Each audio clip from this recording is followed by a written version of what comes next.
February 4th, 2024. Welcome to LCJ Live. It is 2424. We're here live. It's so sunny out. I don't even know if I need the additional light. It's so sunny out, but we're going to get the additional light going just in case. Let's see. There we go. But it's a nice day here in New York. It's Grammy Day in LA. I guess it's raining in LA. So hopefully things are okay for the Grammys, but I guess it's pouring in LA. We'll see how that goes. I'm sure with all the red carpet shows tonight, that's going to be a topic of discussion. Trevor Noah will probably mention it in his monologue. So it's a big day award show wise, and it's an interesting day movie wise. You have a number one movie in America that we all knew was going to be number one, Argylle. It had no competition. But the number two movie in America is episodes of a TV show in a theatrical presentation, which is wild. Argylle's number one with $18 million. That is so low. That is bad. Honestly, after the Friday and the Thursday night numbers, I thought it was only going to be 12 to 16. So 18 is a little above the 12 to 16 range I was thinking.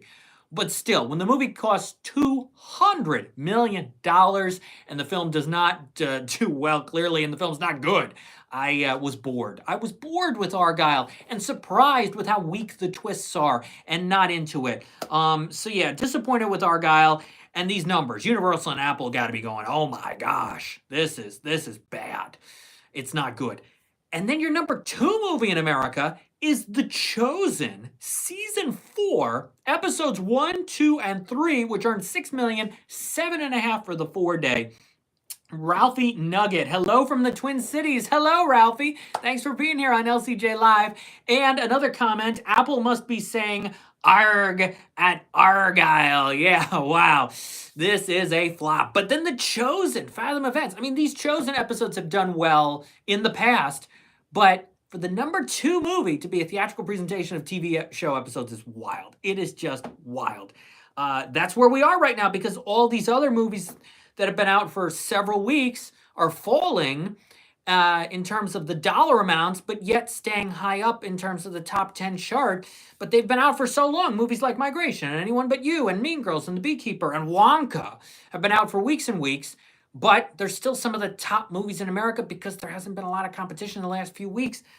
Look at number 3. It's The Beekeeper, which was for a bit the number one movie last weekend. But then Mean Girls took it over. Mean Girls dropped to 6 this weekend. We'll get to that in a second. Beekeeper added $5.3 million. It's at 49.4. It's going to hit $50 million for sure for Amazon. Maybe make a run at 55. And there's got to be a sequel in the works. By the way, you're probably wondering why I have the Elvis van here with me. It is because of the Grammys tonight. Got to show some love for music. And so I've got the Elvis van here. Wonka in fourth with $4.8 million. It hit $200 million for Warner Brothers, 201.1. And it is the first movie to earn at least $200 million in North America since Oppenheimer did that in the summertime. So Warner Brothers right now, loving that Wonka hit 201.1. Guess what? Charlie and the Chocolate Factory from 2005 made 206.5. That is the goal for Wonka now. Can we get to that 206.5? And after doing 4.8 this weekend, I think it's gonna. But Valentine's Day is going to get crowded finally with some big releases. You got Lisa Frankenstein this weekend, Madam Web and Bob Marley, One Love next weekend. So it's going to be competition, but I think Wonka's going to do that. Then you've got Migration, which added $4.1 million this weekend. It is cruising because of the lack of family film competition. And it's at $106.2 million. It is officially on Universal's top 5 movies of 2023 list. It passed Trolls Band Together to get on that list, and is now going to make a run at 100. It'll get to 110, maybe even 120, or close to that, at least 115, because you've got Kung Fu Panda 4 not out till March 8. Families are still going to need something to see. We saw this with Sing 2 years ago. We saw this with Puss in Boots: The Last Wish last year. Universal coming in hot with the big animated movie that is going to keep families going to the theaters for several more weeks.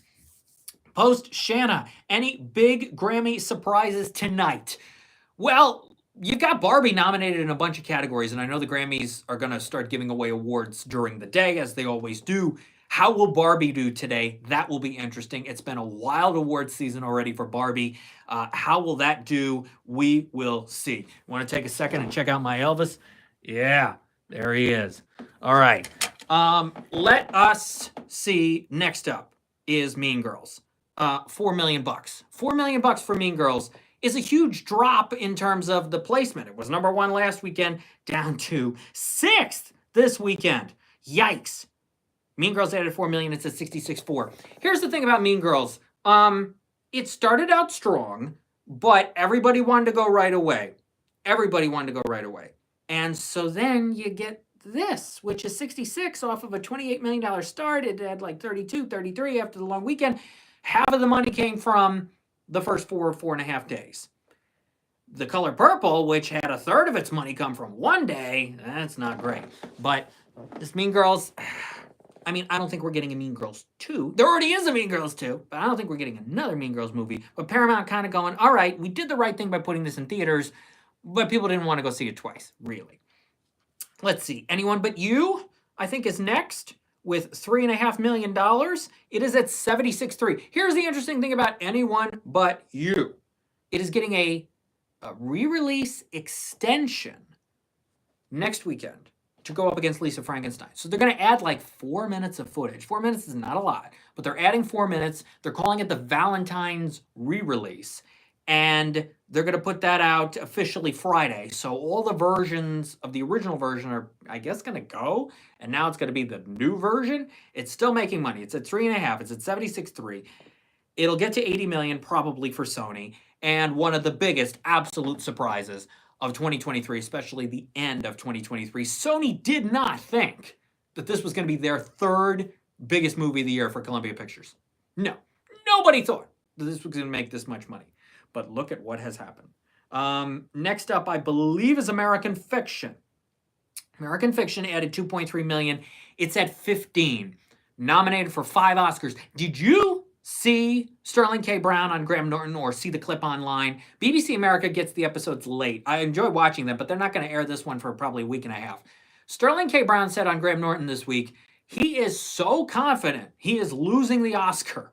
He is so confident that Robert Downey Jr. is going to win the Best Supporting Actor Oscar. And he said, look, I'm thrilled to be in the company of RDJ and Ryan Gosling and Mark Ruffalo and Robert De Niro. He knows he's going to lose.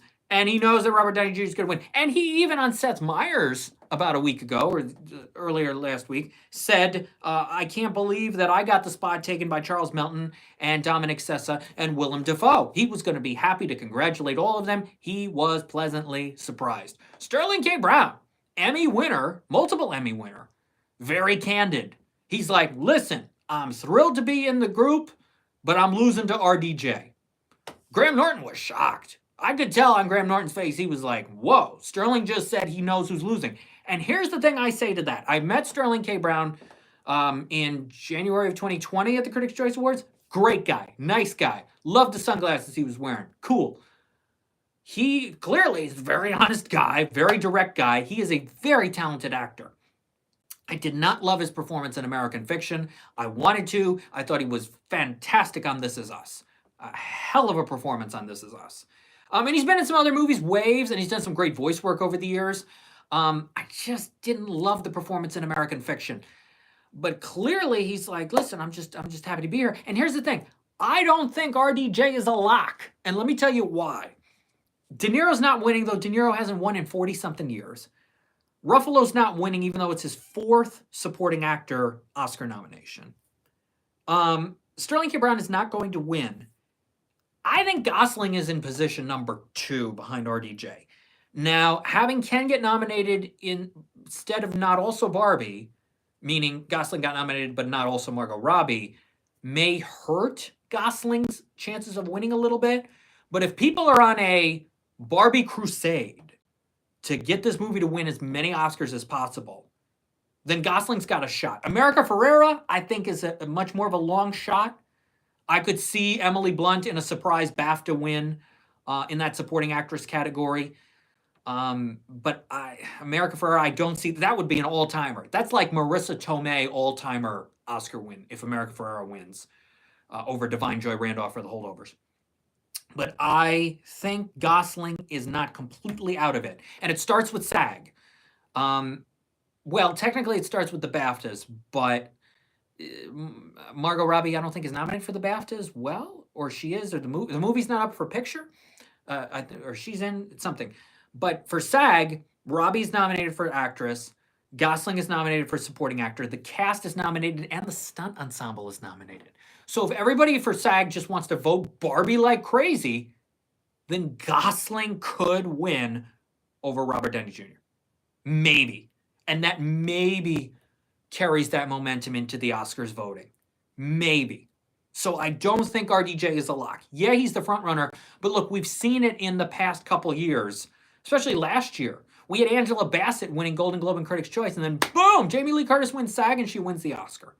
We've seen the shift in the time frame.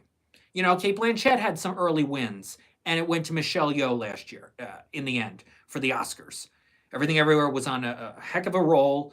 But we've seen that momentum change. You think somebody's a front runner, and then they're not. You know, last year for Best Actor, it was a Brendan Fraser, Austin Butler battle.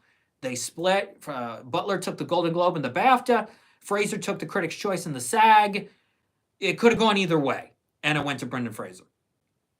So RDJ took those early wins, but award season's so long, especially when you have an Oscar ceremony that's in March, that things could change. So Sterling K. Brown is confident Robert Downey Jr., but we will see. Maybe it's Ryan Gosling. Where am I? Let's see. Poor Things. Speaking of movies and award season and a front runner for Best Actress, Emma Stone. Poor Things, which keeps making money. Poor Things is making so much money that it's getting close to what The Favorite did back in 2018. Yorgos Lanthimos, Emma Stone, Searchlight. That made $34,400,000. This is at 28.2 after adding 2.1 million this weekend. Again, Poor Things keeps averaging two and a half, close to $3 million a weekend. And that's why it started out really slowly and has just kept going and going and going. The curiosity factor, I've said it for several weeks now here on LCJ Live. The curiosity factor, it just keeps going and going and going to the point where it's going to get close to that 34 million of The Favorite, which I did not see coming, but it's going to happen. And Aquaman added 2 million, it's at 120.8. Night Swim added 1.5 million, it's at 28.8. Boys in the Boat added 1.4, it's at 49.6. The Boys in the Boat becomes the highest grossing movie shown as a Regal Cinemas Monday mystery movie. They've done close to 25 of these, and now The Boys in the Boat has passed Talk to Me from A24 as the highest grossing movie shown as a Regal Monday mystery movie. American Fiction is about to pass Dumb Money to, I think, become number 7 on that list. Other movies that did a little bit of money this weekend include The Zone of Interest, which added $1 million and change. It's at 4.6. That's a Best Picture nominee. The Iron Claw added a little bit. It's at 34.7. Origin, which should have gotten some nominations, is up to about 3.5 million. Boy and the Heron closing in on 45 million. That's an animated feature contender with Spider-Verse. ISS is only at 6 million. That's a flop. All of Us Strangers, which should have gotten a couple nominations, at 3.5. Oppenheimer dropped big after making $1 million last weekend, only 200,000. This weekend, it's at 328.7. Book of Clarence, just 6 million. Trolls Band Together is at 102.5. The Holdovers added a couple 100,000. It's at 19.8. I'd love to see this hit 20 million. Focus Features would probably love that too. It should frankly be making more than that, but 20 million is not terrible. But hopefully, if you haven't seen The Holdovers, go see The Holdovers. Best movie of 2023. Anatomy of a Fall has only made 4.4 million. I think this is a case where if you missed it in the theater, you're watching it at home to prep for the Oscars. 4.4 is not a lot. Wish is at 63.5. Ferrari only got a SAG nomination for Penelope Cruz. No Oscar nominations. It's made 18.5. Killers of the Flower Moon, 67.8. That's now, I believe, on Apple TV+. Ferrari, remember, still one of the top grossing movies ever for Neon, and The Iron Claw, one of the top grossing movies ever for A24. On a new Too Fast, Two Films podcast episode coming soon to toofast2films.com, Mike Sargent and I review The Greatest Night in Pop, which is a fabulous new documentary on Netflix about We Are the World, and we review Argylle. The Golden Oreos highlights. Have you ever considered making a Letterboxd account? Other people have asked me to do that over the years and have suggested that. I have not made a Letterboxd account. I'm not sure if I will. I know there are also some reviews and things like my LCJ 100 list. Somebody made a Letterboxd page of my LCJ 100. I added 20 new movies to that. If you want to check that out, that's on my social media, including Instagram at LightsCamJackson, to the LCJ collection of some of the certified LCJ. We don't need that certified fresh or rotten. We need the certified LCJ selections for the LCJ collection. Okay, Lisa Frankenstein. This is a movie I'm very much looking forward to seeing this week because it's written by Diablo Cody. Diablo Cody was on the LCJ Q&A podcast in 2015 for Ricky and the Flash. We have kept in touch over the years since, and she is a terrific writer, Oscar winner. Of course, Juno. I love Juno. Young Adult was pretty good. Tully, I thought was so-so. Ricky and the Flash, I enjoyed. Did Jennifer's Body as well. Won a Tony Award, Diablo Cody, for Jagged Little Pill. Congrats to her. So I'm so looking forward to Lisa Frankenstein because it's written by her, and Diablo Cody always has a strong point of view. No matter what the topic is, she's got a definitive point of view that is often very interesting and compelling and thought-provoking. So I hope we get that once again out of Lisa Frankenstein, which is the major wide release coming out this week. You also have the Pixar movie Turning Red, which goes into some theaters, but Soul didn't make a lot of money with the theatrical wide expansion. I'm not sure this will either. Kids are out of school soon, but they're probably going to see something else. Maybe Madam Web. Maybe Migration for the second or third time. Maybe Wonka for the second or third time. So I don't think the Turning Red expansion will make a lot, but you've got Lisa Frankenstein, which BoxOfficePro.com is predicting 7 to 12 million. If it gets to 10, Focus Features will be happy with a $10 million opening weekend for Lisa Frankenstein. And will it be enough to beat week 2 of Argylle to win next weekend? That would be something, and that would be cool. Hopefully the movie's good. That would be cool. Argylle could drop big. Argylle could drop down to $6 or $7 million and could give Lisa Frankenstein the chance to be number 1. You have to look at last year, though, and Magic Mike's Last Dance, which was terrible, opened over Super Bowl weekend to just $8 million. It was one of the lowest weekends in a long time. Nobody went to the movies on Super Bowl Sunday. So that's going to hurt Lisa Frankenstein for sure, but it'll probably do okay Thursday, Friday, Saturday, and with Valentine's Day the following Wednesday, even with the competition of Bob Marley and Madam Web. But I hope Lisa Frankenstein is good and does pretty good. But also competition this weekend is the re-release of, like I said, Anyone But You with the footage, but the re-release of Dune. The 2021 Dune is getting a full-on theatrical re-release this coming weekend as Warner Brothers prepares for Dune Part 2, which opens March 1st. So could a re-release of Dune be number 1? A lot of people went to those screenings that were a couple weeks ago, so that's going to hurt this re-release in terms of box office, but we'll see. And I want to mention some LCJ Q&A podcast episodes and AnimationScoop.com Q&As.